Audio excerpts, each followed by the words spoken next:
friends, SP sir here. ચલો આજે આપણે જોવાના છે કલીલ કણો પરના વીજભાર. પણ લેક્ચર ચાલુ કરો પહેલા દર વખત નીચે બાજુ પણ કહી દઈશ કે વિડીયો લાઈક કરો, શેર કરો, અને જો તમે હજી પણ ચેનલ સબસ્ક્રાઇબ નહીં કર્યું તો પ્લીઝ યાર ઘરમાં જેટલા બી મોબાઈલ હોય ને બધામાંથી ચેનલ સબસ્ક્રાઇબ બટન તો દબાવી દેવાનું. ઓકે, ચલો તો સ્ટાર્ટ કરીએ આજનો લેક્ચર. કલીલ કણો પરનો વીજભાર બહુ મસ્ત ટોપિક છે, સમજવાનો ટોપિક છે. સાંભળશો, ધ્યાન રાખશો, આખો લેક્ચર કન્ટિન્યુઅસ જોશો, વાંચવાની જરૂર નહીં પડે, મારી જવાબદારી. ક્લિયર? પણ ધ્યાન રાખો. તો વાત એવી છે કલીલ પરના વીજભારની. આપણે જનરલી કલીલ દ્રાવણ બનાવતા શીખી ગયા, શુદ્ધિકરણ શીખી ગયા. હવે એ જે કલીલ દ્રાવણો બને છે એ કલીલ દ્રાવણ સ્થાયી કેમ હોય? સળગતો પ્રશ્ન બધાના મનમાં હોય કે સાહેબ કલીલના કણ સાચા દ્રાવણના કણ કરતા તો થોડા મોટા હોય. હા, નો ડાઉટ, વિસમાંગ દ્રાવણ જેટલા મોટા નથી હોતા પણ મોટા તો હોય છે ને. તો સાહેબ એ તળિયે કેમ નહીં બેસી જતા? તો એનું લાસ્ટમાં જ એક રીઝન તો સમજી ગયા, બ્રાઉનિયન ગતિ. પણ ચલો ગતિ કરવા છતાં બી એકબીજા સાથે અથડાઈને ભેગા થઈને નીચે કેમ નહીં બેસતા? તો એનું મુખ્ય રીઝન એક જોતા જઈએ એટલે એક બીજું જોવા જઈએ તો એ છે વીજભાર. દરેક કલીલ દ્રાવણમાં જે પણ કલીલ કણો હોય ને ચોક્કસ વીજભાર ધરાવતા હોય. એટલું જ નહીં, દ્રાવણમાં રહેલા બધા કલીલ પરના એટલે બધા જ કણો પરનો વીજભાર બી સરખો હોય. હા, તો હવે સમજી શકાય. જો બધા પર વીજભાર સરખો હોય તો તમે વિચારો, બધા પર વીજભાર સરખો હોય તો સમાન વીજભાર ધરાવતા કણો એકબીજાની નજીક આવે તો શું થાય? દૂર જવાનો પ્રયત્ન કરવાના. ક્લિયર? તો મેં લખ્યું છે કે કલીલ દ્રાવણમાં રહેલા બધા જ કલીલ કણો એક સમાન વીજભાર ધરાવે છે.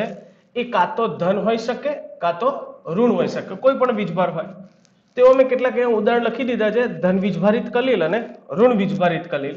આ બંને તમારે ખાસ યાદ રાખવા, મોસ્ટ IMP ફોર MCQ.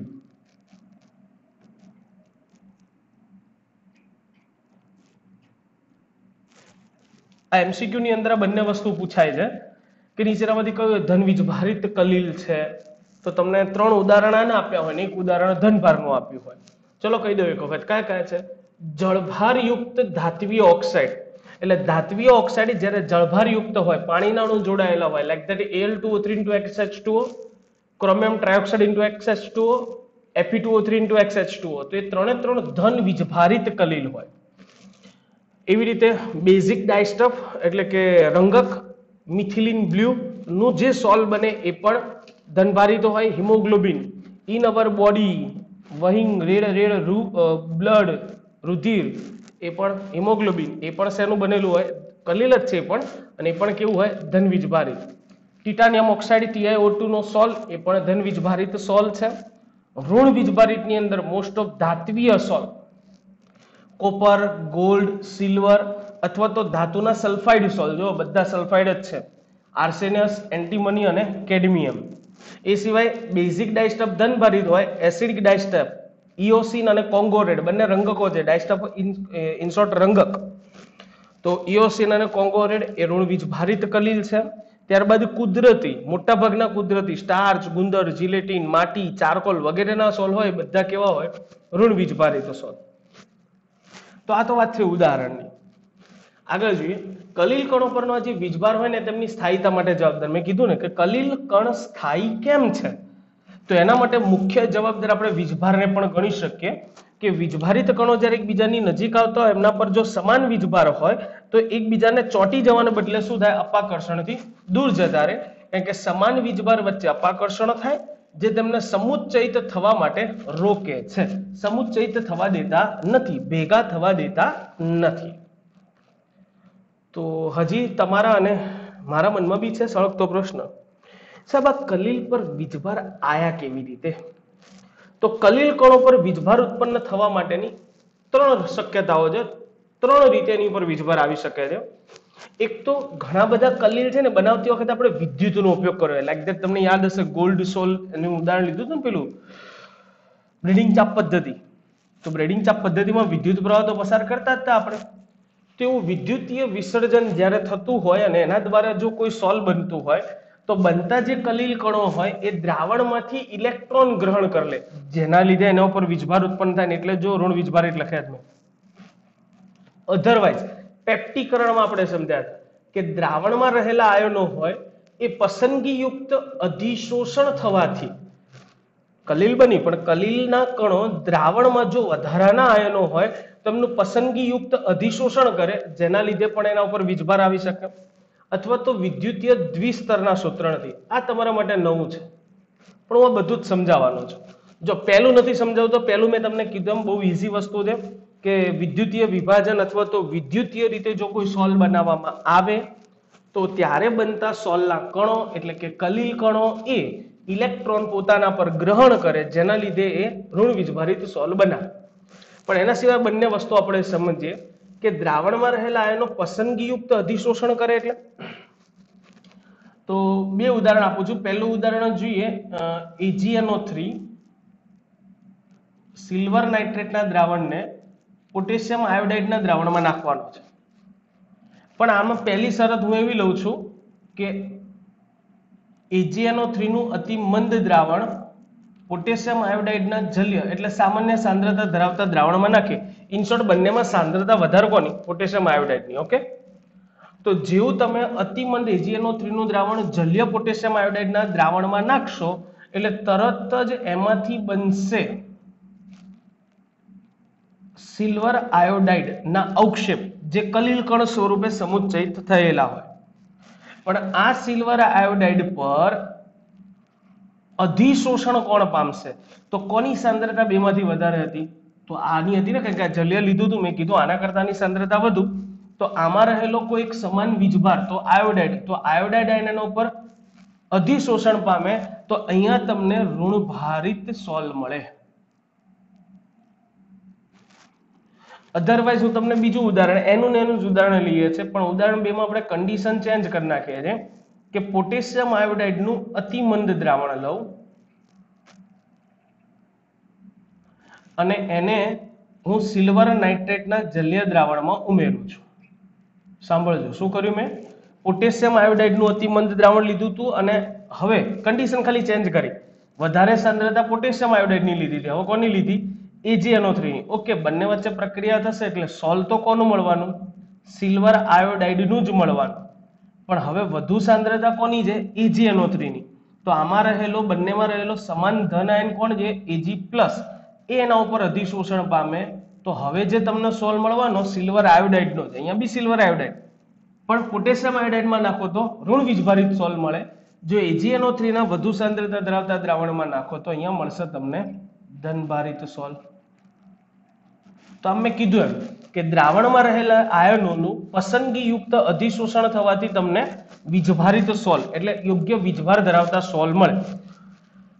ના મજા આવી? તો હજી એક ઉદાહરણ લઈએ. ચલો, પેપ્ટીકરણ સમજ્યા હતા ને આપણે. FeCl3 ના અથવા FeCl3 માંથી બનતા જળયુક્ત ફેરિક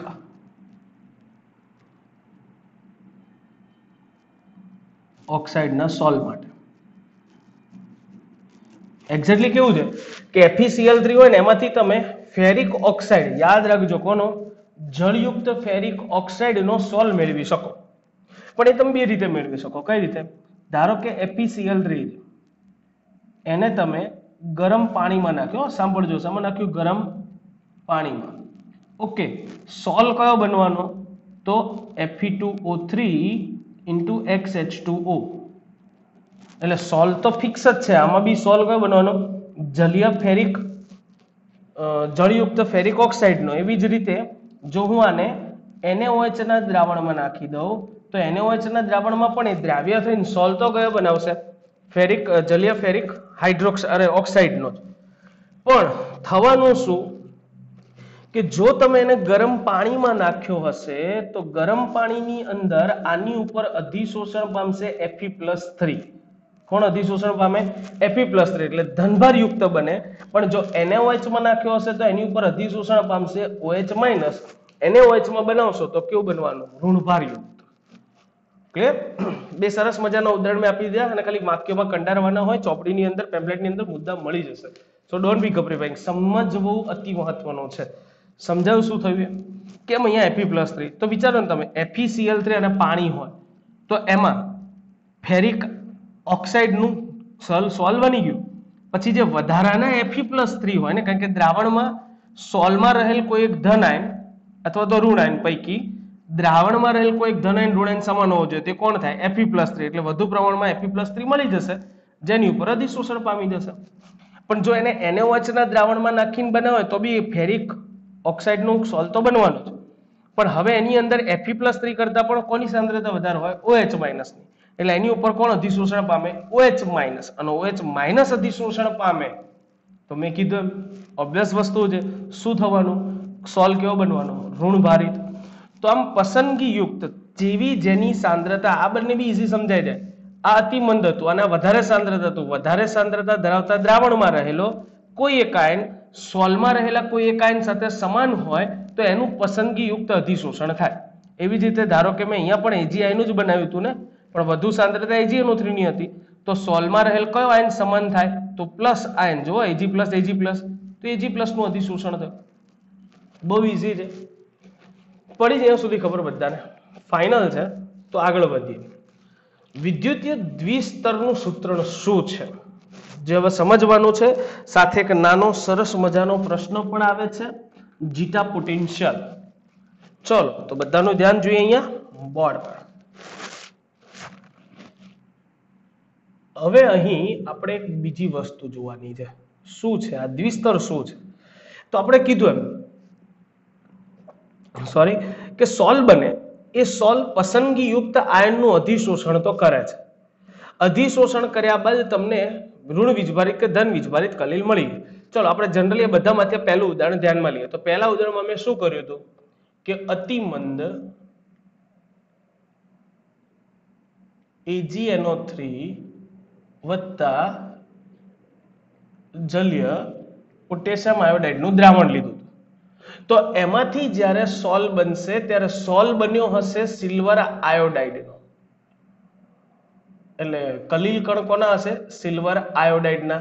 જેના પર વધુ સાંદ્રતા ધરાવતું દ્રાવણ હતું પોટેશિયમ આયોડાઇડનું. જેથી સોલમાં રહેલ કોઈ પણ આયન એ વધુ સાંદ્રતા ધરાવતા આયનમાં સમાન આયન હોય એનું શું કરી નાખે? અધિશોષણ.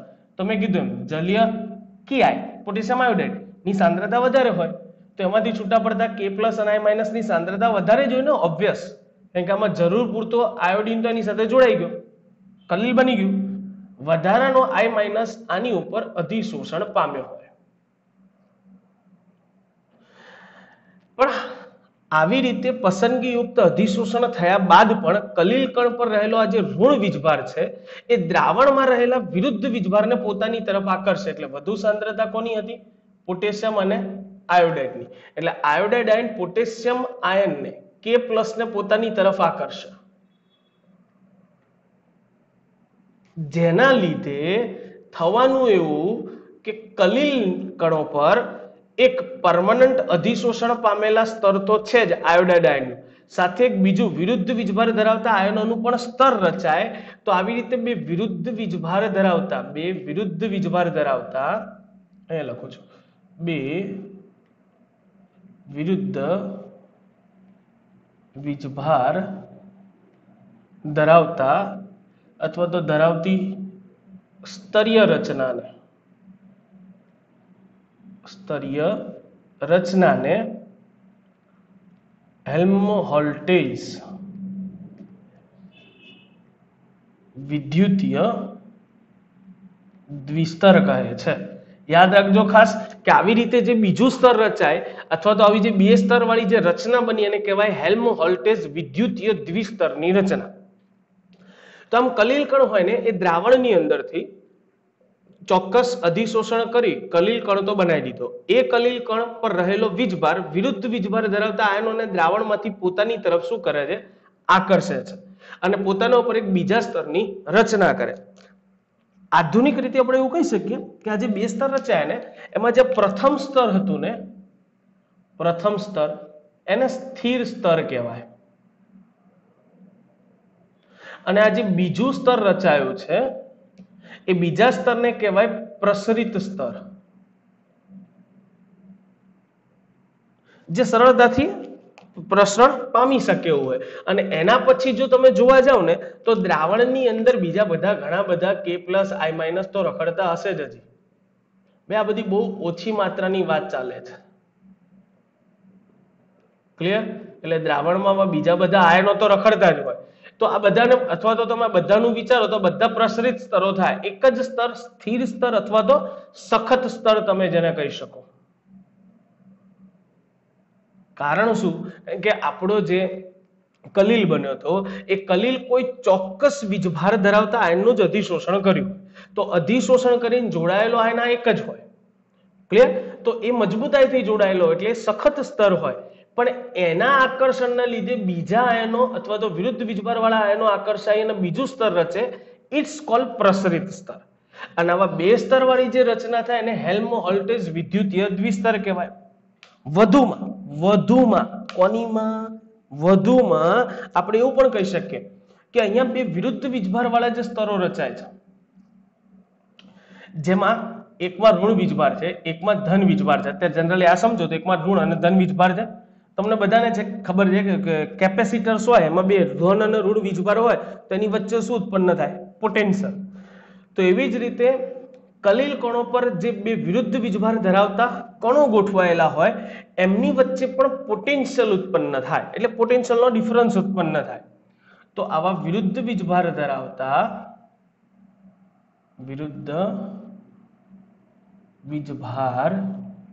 ધરાવતા સ્થિર અને પ્રસરિત સ્તર વચ્ચેના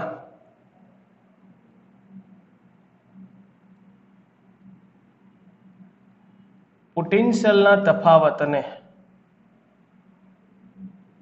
વીજગતીય પોટેન્શિયલ અથવા તો જીટા પોટેન્શિયલ કહે છે. તો યાદ રાખજો ખાસ, જીટા પોટેન્શિયલ શું છે? તો જ્યારે કલીલ કણ હોય એના પર અધિશોષણ દ્વારા ચોક્કસ રીતે એ વીજભારિત બને ત્યારે એ દ્રાવણમાં રહેલા અન્ય વીજભાર વિરુદ્ધ વીજભાર ધરાવતા આયનોનું પોતાની તરફ આકર્ષણ ઉત્પન્ન કરે જેથી એક પ્રસરિત દ્વિસ્તરની રચના થાય. આમ સ્થિર સ્તર અને પ્રસરિત સ્તર બંને વિરુદ્ધ વીજભાર વાળા સ્તરો હોય તો એમની વચ્ચે વિદ્યુત પોટેન્શિયલ રચાય એટલે કે પોટેન્શિયલનો ડિફરન્સ આવે. અને આવા બે વિરુદ્ધ સ્તરો એટલે કે સ્થિર અને પ્રસરિત સ્તર વચ્ચે જે પોટેન્શિયલનો ડિફરન્સ આવે ઇટ્સ કોલ્ડ જીટા પોટેન્શિયલ અથવા તો વીજગતીય પોટેન્શિયલ, જે કોઈ ચાલે. તો ક્લિયર છે આ દ્વિસ્તરીય રચના શું છે? થોડુંક હજી આગળ કહું છું. ધારો કે આપણે એવું ધારી લઈએ કે જો કલીલ કણ પર યોગ્ય વીજભાર ધરાવતા કણો આવેલા ન હોય તો એનો અર્થ શું થયો કે આ સિલ્વર આયોડાઇડ છે એ એક વખત કલીલ કણ સ્વરૂપે ફેરવાયો પછી એના ઉપર ક્યાંય વીજભાર અધિશોષણ પામતા નથી તો બીજો સિલ્વર આયોડાઇડનો કણો હોય એની નજીક આવે તો એમની વચ્ચે એ બંને કણોની વચ્ચે વાન ડર વાલ્સ આકર્ષણ બળ પ્રવર્તે. આકર્ષણ બળ વધુ પ્રબળ બનવાનું અને વાન ડર વાલ્સ આકર્ષણ બળ પ્રબળ બને તો આ બંને એકબીજા સાથે શું થાય? આકર્ષાય અને એકબીજા સાથે ચોંટી જાય જેથી કલીલ અસ્થાયી બને અથવા તો કલીલનું સ્કંદન થાય. આમ કલીલ કણનો વીજભાર જે છે ને એમને સ્કંદન થતો રોકે છે. એટલે કલીલ કણ પરનો વીજભાર એ સોલને સ્થાયીતા અપાવે. એટલે હું અહીંયા લખી દઉં છું કે કલીલ પરનો વીજભાર એ સોલને સ્થાયીતા અપાવે. ક્લિયર? આ એનો ફાયદો લખ્યો મેં. પણ આ કલીલ કણ પર રહેલો વીજભાર છે ને એનો એક ગેરફાયદો બી છે. આને તમે જનરલી કલીલ કણ પર રહેલા વીજભારનો ફાયદો કહી શકો. ગેરફાયદો શું? કે કલીલ કણો પર ચોક્કસ વીજભાર હોવાના લીધે કલીલ કણ પર ચોક્કસ વીજભાર હોવાના લીધે તે વિરુદ્ધ વીજભારિત કણો પ્રત્યે વધુ આકર્ષણ ધરાવે.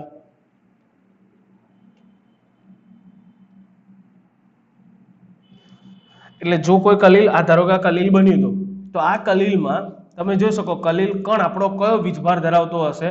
ઋણ વીજભાર. તો વીજભાર હોવાના લીધે તે વિરુદ્ધ વીજભાર, એટલે હવે આ કલીલ કણ આખો ઋણ વીજભારિત હોય, તો ધારો કે દ્રાવણમાં કોઈ ધન વીજભાર પડે તો તરત જ કલીલ કણ ધન વીજભાર તરફ શું થાય? આકર્ષાય. અને ધન વીજભારિત કણો તરફ બધા કલીલ કણો આકર્ષાય તો વિરુદ્ધ વીજભાર કણો પ્રત્યે વધુ આકર્ષણ ધરાવે છે, જેથી તે સરળતાથી સમુચ્ચય બનાવી સ્કંદન તરફ જાય. એટલે સ્કંદનને પ્રેરણા મળે. એટલા માટે હા પેલું નહીં, સિક્કાને બે પાસા હોય, પ્લસ પોઈન્ટ બી હોય તો સામે માઇનસ પોઈન્ટ બી હોય. સ્થિરતા તો અપાવે જ છે, પણ યોગ્ય માત્રામાં જો આવા આયનો હોય ને તો વાંધો નથી, દ્વિસ્તરની રચના થાય, પ્રસરણ સ્તરને વોટ એવર ચાલે રાખે. પણ વિચારો અહીંયા જો વધુ પ્રમાણમાં K+ હોત, ધનાયનનું પ્રમાણ બહુ વધારે હોત, તો થાત શું કે વધુ પ્રમાણમાં જો K+ હોય તો એ આના પરના આયોડાઇડ આયનને પોતાની બાજુ ખેંચે, જેના લીધે AgI પણ એની બાજુ ખેંચાઈ જાય, અને એટલે સિલ્વર આયોડાઇડનું કલીલ કણ હોય એ પણ પોતાની એની બાજુ ખેંચાય. આવા બે કે તેથી વધુ K+ ની સાથે ઘણા બધા AgI ગોઠવાઈ જવાના લીધે એટલે ઝુંડ બની જાય, એકબીજા સાથે સંકોચાઈ જાય, જોડાઈ જાય અને સ્કંદન તરફ પ્રેરણા મળે, એટલે સ્કંદન પામી જાય. અને એટલા માટે જ કલીલ કણોને વાતાવરણની અંદર ખુલ્લાપણે ના રાખી મુકાય, કારણ કે વાતાવરણમાં રહેલા ઘણા બધા આયનો, હવે કલીલ કણ કયા પ્રકારનો વીજભાર ધરાવે એ તો આપણને ખબર ના હોય, તો એ કલીલ કણ પરનો વીજભાર જે પણ હશે, વાતાવરણમાં જો એનાથી વિરુદ્ધ વીજભાર વાળા કણો હોય અને તમે એને વાતાવરણમાં ખુલ્લું રાખો તો એ કણ જેવો અંદર જાય એટલે કોને પ્રેરણા મળે? સ્કંદનને. પાડ દેન કલીલ પૂર. એટલા માટે એને વાતાવરણથી પણ બચાવી રાખવો પડે. તો અહીંયા પાછો એક સળગતો પ્રશ્ન આવે, સાહેબ આ તો તમે કીધું કે આ ધન વીજભારિત હોય, આ ઋણ વીજભારિત હોય, આવી રીતે યોગ્ય ધન આયન અથવા તો ઋણ આયન એની ઉપર આકર્ષાય, વીજભાર આવે.